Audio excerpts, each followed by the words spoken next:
You are Locked On Wolverines, your daily podcast on the Michigan Wolverines, part of the Locked On Podcast Network. Happy Wednesday. We are back and we are doing it, the Locked On Wolverines podcast, part of the Locked On Podcast Network, where it is your team every day. The network is. We still had some struggle days last week, but we're back this week, and we're going to try to fit in 4 this week if possible, even though we're starting on Wednesday. We're going to try to double up probably on Friday. That's the goal. I was going to say the goal and the hope. That's the goal. Anyway, let's get to it. I want to discuss some recruiting things. I don't know why I'm looking at my computer because I don't need it. Anyway, obviously we have some things that we need to talk about that we haven't talked about. CJ Carr committing to Notre Dame, why I don't think that's that big of a deal overall. I spoke to actually starting to get kind of into recruiting again personally, meaning that we've got some official visit reactions from last week. We're still trying to get more. We'll try to get as many as we can coming out of this next week as well. So we'll talk a little bit about what I learned, all of that kind of stuff. But there's a lot that's going on when it comes to Michigan football. But before we get to all of it, I do want to give you the disclaimer that, listen, I see people online, on the internet, freaking out over some recruiting stuff because Michigan hasn't gotten a recruitment in a couple months. Benjamin Hall being the last one. They're like, Michigan State's cleaning up. Michigan State's getting a 4-star every other day. Yada, yada, yada. Listen, we go through this every single year. If you've been listening to this program for any length of time, and, we've been doing this since 2018, the Locked On Wolverines podcast, when we started it in September, after week 3, I believe. So we've had the summer of 2019, the summer of 2020, and the summer of 2021. I believe, I'm not mistaken, certainly the last 2 years, but maybe the last 3 years, I have had this I don't think the 2019, maybe that was the one that we didn't have to have this disclaimer, but there is zero reason to be freaking out because this happens every single year. Every single year. There has not been a year in which fans are like, oh man. I guess the only exception being, to some degree, a little bit, and even then people were freaking out, JJ McCarthy's class and Chris Hitton's class. Because but even them, like I remember the JJ McCarthy class were coming into 2021 or whatever the class that was, or it was 2020. And I remember it was the same deal as people were like, ooh, I don't know about this. I guess that would have been 2021. People were like, oh, they haven't gotten a recruit in a while, and they've got the 5-star, but I don't. It's the same thing every year. So I think it's weird that people continue to struggle with this because it's the same thing every single year. Without fail, Michigan gets the bulk of its class from mid to late June forward. And I remember in 2019, people were freaking out in 2019 because I remember in 2019 everyone was like, where are the commits? And then suddenly there was like 8 commits in 7 days. And, some of them didn't end up sticking or they ended up transferring out already. But in that class, you had guys like A.J. Henning and Jordan Morant and all of these guys. And people were like, oh, wow, man, I feel really good about the class. Happens every single year. You look back to last year, people were freaking out at the same time. And then you get to early signing day and people are like, ooh, I really like how this class turned out. It doesn't matter how you start. It matters how you finish. Every time. Without fail. So, the same thing applies this year. And they've got a couple good recruits. Hopefully they can hang on to Raylan Wilson. I know that's that's going to be a struggle. I've heard from a good source that it's Georgia that is the scary one, not Florida, even though he's been to Florida a few times. Seems like that's really been piling on. Georgia is the one that has to be worried about. So, with that in mind, yeah, it'll get figured out. You know, it might feel a little scary for a minute,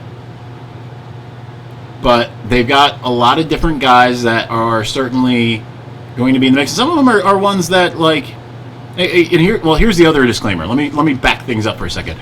The other disclaimer is, just because a guy is ranked at a certain spot right now, whether it's 5-star, 3-star, they very well could go up or down. We've seen it happen a bunch of times.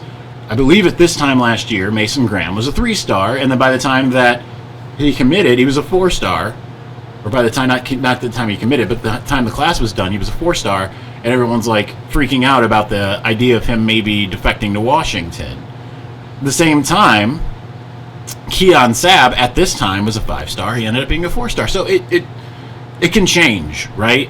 These things are fluid. They are constantly fluid, and I don't know why we always seem to have forgotten on a year-by-year basis as to what is going on and how this works, especially at Michigan, because this is when they seem to want to make their push. And when there comes to a lot of bigger guys, you can sit there and complain, hey, they don't have X, they don't have whatever, but a lot of these guys that they're hoping to get haven't decided yet. There are very few, at least in 2023, glaring misses. There have been some misses, absolutely. Jordan Hall going to Michigan State. Obviously in 2024, CJ Carr going to Notre Dame. But when it comes to the guys that they really want, they're all pretty much still on the table. So I don't think there's any reason to be concerned. If it's November and they're sitting with like 10 commits or something like that, and you know that isn't a bunch of guys making a decision on early signing day, yeah, maybe be concerned. But again, not how you start, how you finish. I don't know why we go through it every single year, but we do. All right, let's move on. Let's talk about the CJ Carr situation and get into a bunch more stuff here. All right, listen, I tried this yesterday for the first time, and it was incredible. But you know how our friends at Built are always coming out with amazing new flavors? Well, this time Built has truly outdone themselves with their new mud pie flavor. I agree. For the first time ever. Built is introducing the new mud pie flavor in both the mud pie bar and mud pie puff. I loved both of them equally, so whatever that says. Not sure what mud pie tastes like? Well, if you're a chocolate fan, you better sit down for this. The new mud pie bar is rich whipped cream and chocolate mousse smothered in 100% real chocolate, topped with cookies and cream crumble. You've got to try mud pie as soon as possible, and you need to hurry because the mud pie bar and mud pie puff are only available for a limited time. Visit Built.com to taste the deliciousness for yourself. Not convinced? Well, we saved the best for last. It's actually good for you. No, really, it is. All Built products are low calorie, high protein, low sugar. Mud pie is packed with 16 grams of protein and only 150 calories and 8 grams of sugar. I had 2 back to back. I had 1 of each back to back.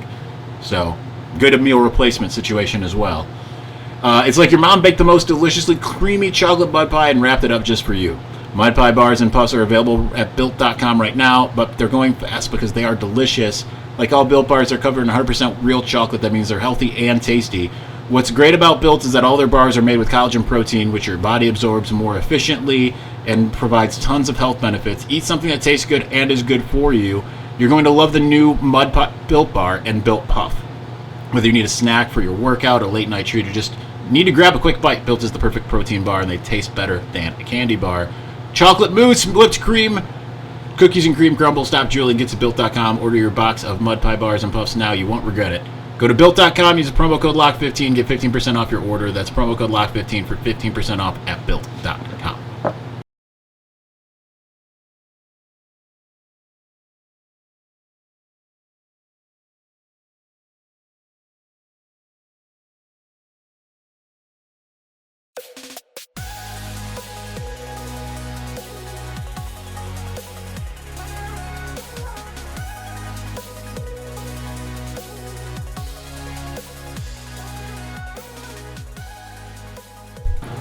All right, after a battery change, we are back. You see me sliding in, coming out of the break there. So, CJ Carr made the decision to go to Notre Dame. And obviously, there's been something of a meltdown there, because especially considering it's Lloyd Carr's grandson. That makes sense, of course, right? Because that's not an ideal situation to have a legacy guy who frequently beat Notre Dame. His grandson end up going to Notre Dame, of all schools. I think because it's a rival, that's one thing. Obviously, I think fans thought, like, well, CJ Carr is clearly in the bag. It didn't really seem like Michigan was really pursuing him super hard, though, you know? That's the thing. And for all of the kind of consternation that's come from the fan base, CJ came out and said, hey, you know what? I wasn't really, planning on going to one of the in-state schools. I wanted to get out of Dodge. I'll always be a Michigan man, but I got to get out of here. So it's basically, I'm paraphrasing, that's basically what he said.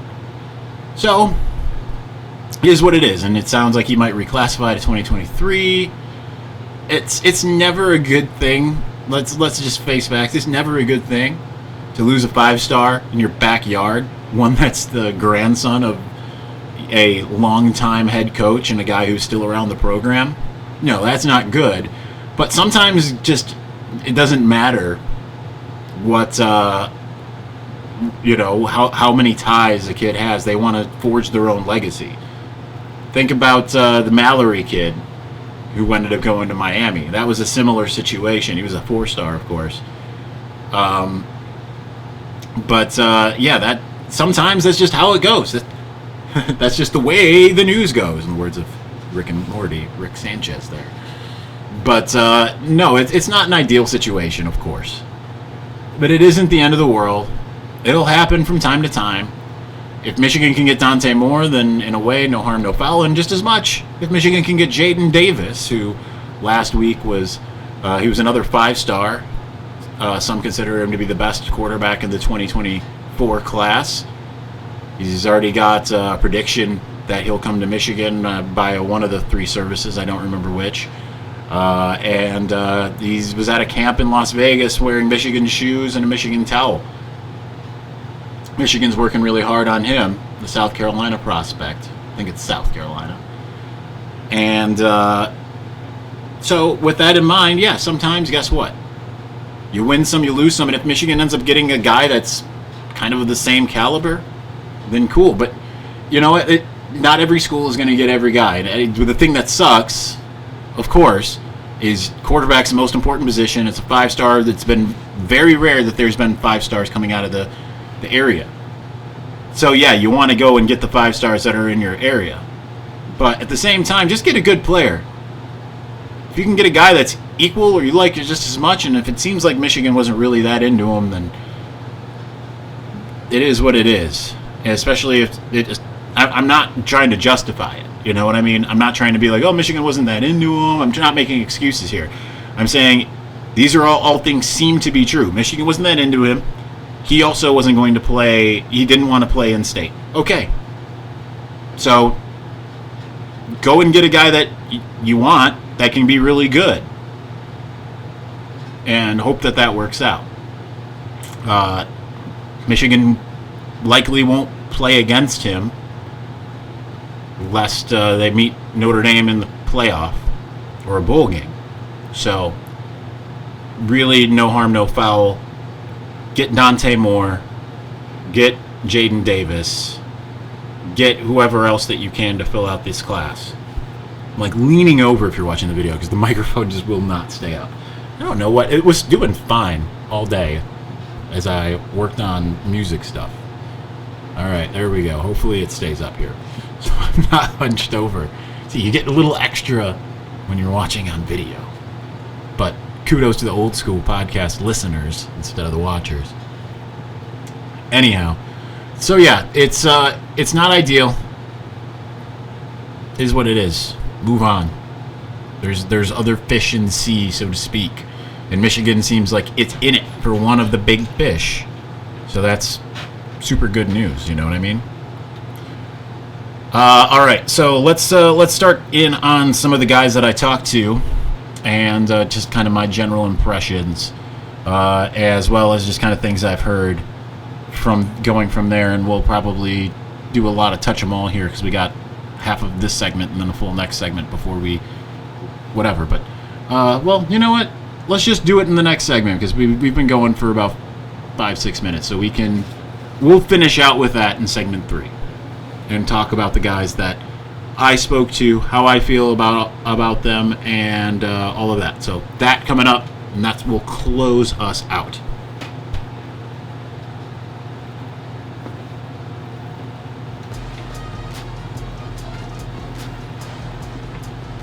A little more tampering with the microphone, but we're back.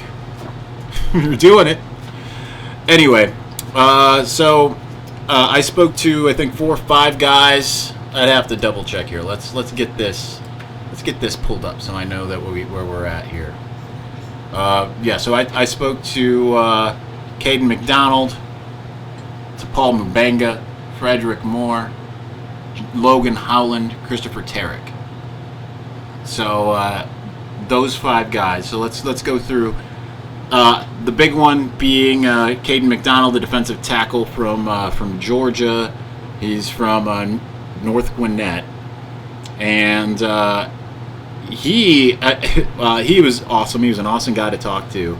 I could have talked to him forever, but we had like 3 minutes or 3-4 minutes. Normally I'm like, all right, let's just get into it, and we were just talking a bunch of stuff because he's just a cool dude. But he wanted me to know over and over again, like, listen, I am not stuck down here in Georgia. Yeah, some of these schools like Georgia and all these other ones, they want me, but I am feeling Michigan. And what I hear on the street, meaning from a really good source, is that that the mother was just as wowed by about what she saw when she came on the official visit to Ann Arbor. So that's really good news. That was an unofficial visit, by the way. He's going to come back 2 more times. He's coming back for the barbecue at the Big House in July, and then he's going to come back again for the Hawaii game as an official visit. But he's like, yeah, I am feeling Michigan. Michigan is something that I'm all about what they have to offer. We hear guys say academics all the time. He seems serious. My only consternation there is he said he wants to study broadcasting. And anytime any guy says that, like, I'm like, because Michigan doesn't really have a broadcasting school. They have a film school, which is where I got my degree in, where they have communications, but not broadcasting. They're not going to, or they have theater, but those are all very different things, right? It's not typical broadcasting. So I'll be curious. Now, you could go to Wolf TV and learn broadcasting there. It's not a program. It's like an extracurricular. I don't know how much time that a player has for something like that, but they have that. So there's that. I feel pretty good about that. That's one of those ones where if I had a crystal ball, I'd probably put it in for Michigan, but he's a ways away. He's not deciding until October. Frederick Moore, wide receiver from St. Louis. He's a fast guy, runs like an 11.5 100-meter dash. So not quite Xavier Worthy type speed, but pretty close, very close, 1 second slower. He's a guy that other people have put crystal balls in for across crystal balls on 3 recruiting prediction machine and Rivals Futurecast. They seem to really be putting in for Frederick Moore. Again, I don't really have much to say except for he really was blown away. Really, they said that he can really fill a Andrell Anthony type role. And that's what he's looking for. He's looking for an offense where he can be versatile and such. And it seems like Michigan is offering him that. So he was really pleased with that. Again, word on the street, feeling pretty good. Actually, I think most of these guys, it feels pretty good. Paul Mubanga is another one. The rest are the offensive linemen, 3 offensive linemen. Paul Mubanga came back for the second time, and he came for the spring game, and then he was back now for his official visit. He spent a lot of time just trying to kind of learn more about the support systems, the academics, all that kind of stuff, and came away feeling really good. I know he's got a couple more visits, but it just, again, another one that Michigan really seems to be in the lead for. Logan Howland spent a lot of time with Jim Harbaugh. all three of these offensive linemen are 3 stars, by the way. Logan Holland spent a lot of time with Jim Harbaugh. Said he didn't really feel like he was talking to a big time head coach. Said they talked mostly life, football, and Christopher Terrick said that he really liked the energy that he felt on the visit. Now, all 5 guys said one variation of the same thing, and that's that they could feel that the players were leading the charge in the sense of they wanted to win, that they're hungry, and they could sense that from their visits, and that they just really felt like this sense of like, man, these players want it so bad. And some of these guys like Caden McDonald said, hey, Michigan's going to win a championship in the next couple of years. And it's like, because he sees not only what the coaches are doing, but what the players are doing. That, I think, is going to have an impact in a way. Like, I think it's really funny when you look around, you see around and you see that there are all of these different, predictors out there that don't really have Michigan as one of the top programs in college football at the moment. And I say that, but, it's still Lindy's, who I write for their preview magazine, and as well as Athlon have they have their preview magazines out, and they have Michigan finishing second in the Big Ten. Okay, fine, whatever. Obviously, after last year, that's not where anyone wants to be, but that's clearly they don't think Michigan's an also-ran. But you're starting to see these players really, or these recruits, seeing that the players have that seriousness about them. They feel like the coaching staff is great. It's almost like they were given a script when I talked to some of these guys. Because when I talk to some of them, they'd all say the same thing. It's Michigan's one of the best schools in the country, public schools in the country. Okay, every single one, I think all 5 of them said Michigan's one of the best is the best public university or one of the best public universities in the country. All 5 of them mentioned the energy they saw from the players. All 5 of them talked about just how they feel like it's the right coaching staff. And even the coaches we don't know as well, like Elston and Jesse Minter, made a huge, huge impact on these visits. That's, I went to ask,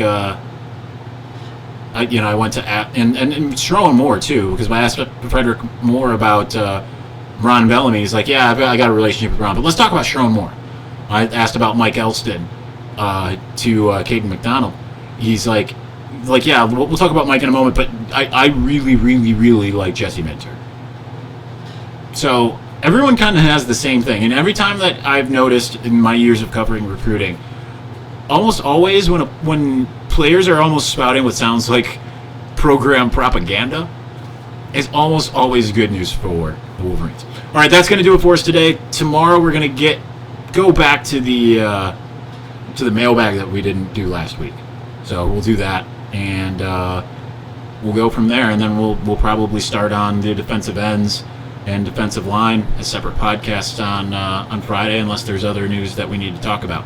All right, but thank you for watching and or listening. Again, sorry for the hiatus. Had a couple bad days last week, but we're back on track now. So anyway, thank you again. We will talk to you soon. Peace.